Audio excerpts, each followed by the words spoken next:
এই যে দেখেন, আসসালামু আলাইকুম। দেখেন তরকারির কালার কেমন হয়েছে। যে আলু দিয়া গরুর গোশ, যে কে খাবেন চলে আসেন। সবাই নেমন্তন্ন রইল। এই যে বেগুন, শুটকি দিয়া বেগুন। আমার নাতি খুব বেগুন পছন্দ করে, তাই হল একটু 2 দিন পর পর নিয়ে রান্না করি। আমি একটু খাই, আর কেউ খায় না, আমরা 2জনেই খাই।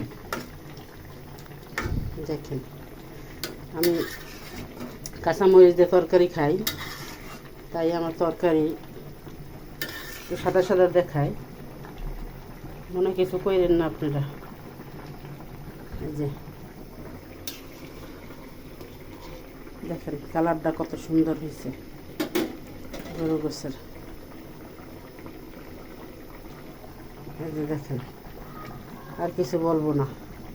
আবার খাবার সময় দেখা হবে। আল্লাহ হাফেজ।